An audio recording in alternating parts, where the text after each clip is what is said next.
In this video, I'm going to go over the catcher signs with a runner on second base. So in baseball, it's important to conceal your signs with a runner on second because the runner can steal the signs by easily staring in just the same as the pitcher to read what's coming.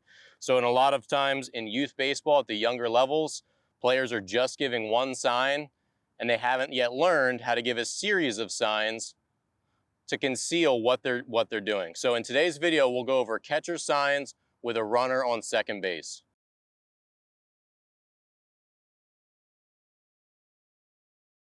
What's up? I'm Coach Dan Blewett. Again, in today's video, we're going to cover catcher signs with a runner on second. If you're new here, definitely subscribe to the channel. Check out the links in the description. There's other videos I've done on catcher signs that go through just all the basics, different pitches, pitch outs, picks to first base, all that good stuff.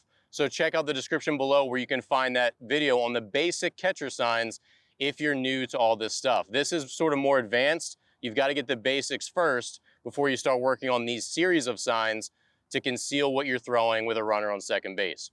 All right, so the number one thing you need to understand, when there's a runner on second, you just need to give a series of signs to conceal what the true sign, what the active, the live sign actually is. With these series of signs, it's just gonna look like this. So it might be wiggle, wiggle, 2, 1, 2, 3, 1. And so for a runner on second base, they're not gonna know which is the live sign, right? They're not gonna know. But as a pitcher and a catcher, you have to be able to decode this, right? You have to say, this is the live sign when I give this series. So first thing, you have to understand that the way you communicate this is the catcher is either gonna go out and talk to the pitcher and explain which is the live sign before an inning starts or whenever that pitcher enters the game, or it's gonna be done in the dugout before that inning. So if it's a starting pitcher, they'll go over signs before the game starts. If it's a relief pitcher that comes in, the catcher's gonna have to go out and have a meeting and say, hey, we're going with outs +1, or we're going with third sign, or we're going with first sign after the 2, or we're going with the pump system. Whatever it is, the catcher needs to explain to the pitcher what sign system that they're using. All right, so let's go over one of the first sign systems. So this is just the number of the sign. So it could be first sign, it could be second sign, it could be third sign. So let's do an example sequence with the third sign.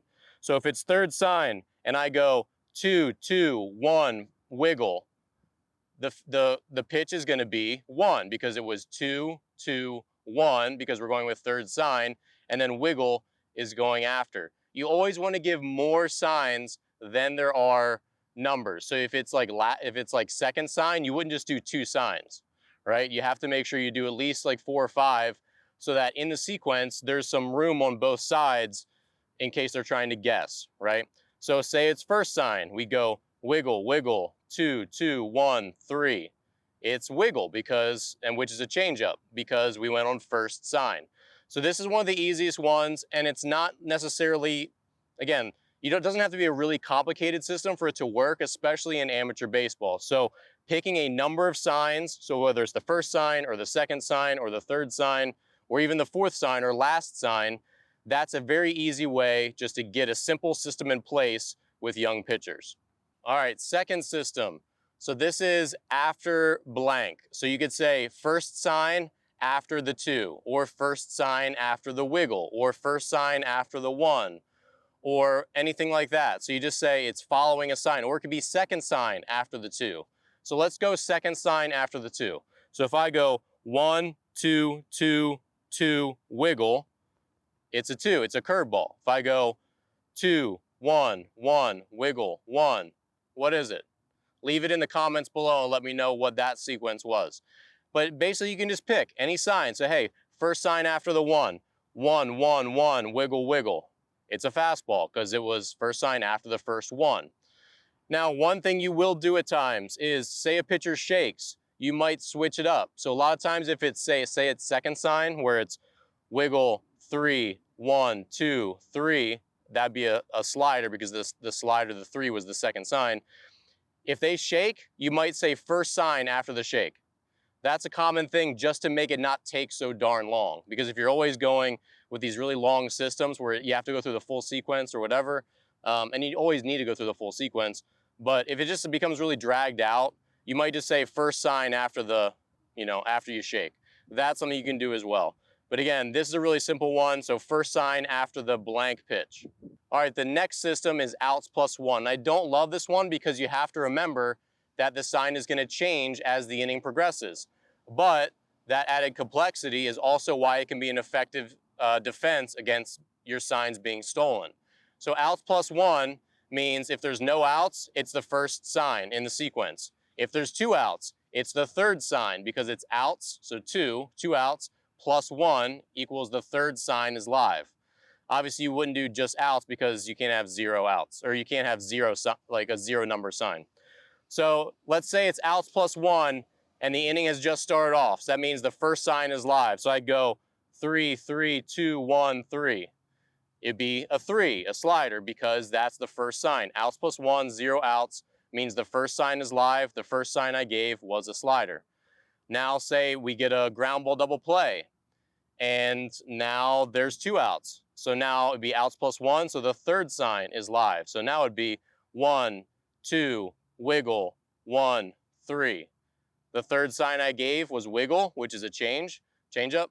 So that would be the sign. So outs plus one can be a very effective system. It's definitely harder to decode than something else, and then a lot of other signs, because it changes as the inning progresses. But again, it's a good way for your pitcher to also forget that it changes as it goes, especially if he's had no outs and he gets a couple runners on. So he's had like 10 signs where it's all the same one, and now you get an out and he just forgets. So it's an extra thing for the pitcher to think about. So just be careful when you use outs plus one, but it can be an effective sign stealing system.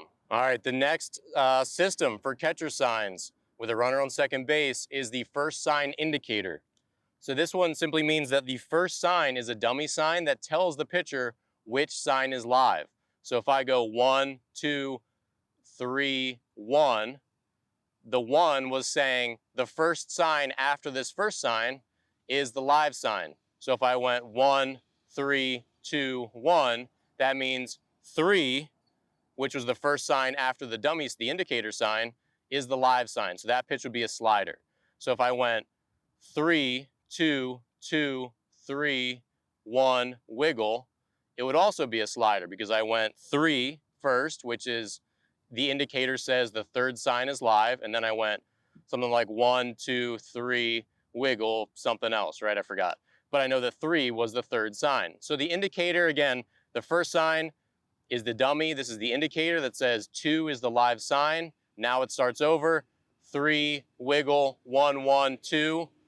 Wiggle was the second sign. That's the live sign. So this is also a difficult to decode sign system, but it can also be a little bit tougher sometimes on the pitcher. But again, this one's not too hard. It doesn't change as the inning goes on. So the first sign indicator can be an effective system to use with a runner on second base. All right, the next one, and this one's getting a little more complex. This is the pump system. So the pump system is basically every sign is a pump. So you're just assigning a number of pumps to each pitch. So it might be 4 is fastball, 5 is curveball, 6 is changeup, 7 is slider. So now the signs don't actually mean anything at all. They all are just one pump. So if I go 4 is fastball, 5 is curveball, and 6 is changeup, and I go pump 1, pump 2, pump 3, pump 4, pump 5, pump 6, pump 7, you'd say, okay, he gave 7 pumps. What I say 7 was? I don't know. 7 was a cutter, so it's a cutter, right? But if it's 4 pumps is a fastball and I go 1, 2, 3, 4, that's a fastball, even though it looked like a slider sign on number 4. So the pump system is not super complicated. Again, it just takes arithmetic, right? We got to know that, hey, 4 is a fastball, 5 is a curveball, 6 is a changeup, right? So you have those numbers, and then the pitcher is just counting. So 1, 2, 3, 4, and then the catcher stops. So we know it was 4 pumps. So 4 pumps is a fastball. I'm throwing a fastball. But here's the thing with the pump system. You have to still mix up all the signs, because if you go 3, 3, 2, 2, and then you throw a fastball, if there's a runner on second base, well, which there would be, he's going to say, hey, something's up, because the catcher gave 2 3s and 2 2s, and then he threw a fastball. And then they're going to be able to figure that out. So you have to still mix up all the different types when you give the pump system. because otherwise, if you did like change up, slider, and then threw a fastball, they're going to say that's strange. Whatever their system is, it doesn't seem to matter what fingers they put down. So the pump system can be really effective. It can be good for some pitchers who think just the counting is easy, but it can also take a lot more time because you have to give at least 5 or 6 or 7 signals sometimes, depending on what you want to do. Because you wouldn't want to do the pump system with just like 3 or just 2, because then it'd be too easy to decode. All right, let's do one more signal system for catcher signs with a runner on second base, and this is the tap system. So a catcher might start to give taps to different parts of his body, and there's 2 ways you could do this. You could do this, number 1, saying that there's like an indicator, so say anything after the elbow is the live sign, so say this is fastball, the bicep is curveball, the knee is changeup. So you could say anything after the bicep is the live sign. So if it's fastball, curveball, changeup, we could go, this would be fastball because I went fastball, live, like this is the indicator, and then the fastball, and then changeup. So first one after the bicep, which was fastball, means that's a fastball. That's one way you can do it, or you can do the pump system for the taps, which would be you just assign a number of taps for each pitch. So say 4 is a fastball, that means fastball. 5 is a changeup, that's a changeup because it was 5 taps or 5 pumps. So regardless of the exact way that you do the tap system, this is going to be used most of the time where a pitcher says that he can't see the catcher's signs. And this can be a big problem depending on the lighting of the field, the time of day. So it just depends. Now, a lot of catchers will put tape around their fingers, around their digits, so that it's easier to see, like white tape. A lot of catchers will also paint their fingernails, either with white paint or with like high visibility, like neon green paint. Those things can help, but some days even those things just like don't help because it just gets kind of shadowy, because again, the catcher is putting his hands in his crotch to prevent other people from seeing his signs. So like all the ballpark light is not going to make it into this area necessarily. So sometimes it can be really difficult to see signs. And in that case, a tap system might need to be used just so the catcher and pitcher can be on the same page, all right? So hopefully this video was helpful. There's a lot of different systems you can use to give catcher signs when there's a runner on second base. Obviously, this is a really important part of baseball, and players need to get comfortable with this, even at the younger levels, as soon as they start to be able to steal. And then obviously, when runners are on second base, they've got to have a way to not give away every pitch they're throwing, all right? So thanks so much for watching. If you enjoyed this video, please like and subscribe. Check out the resources and links in the description where you'll find more pickoff, pitching videos, catcher sign videos, again, the fundamental videos in the description below. And you can also support the channel through my books, online courses, all that good stuff. Thanks again, and I'll see you in the next video.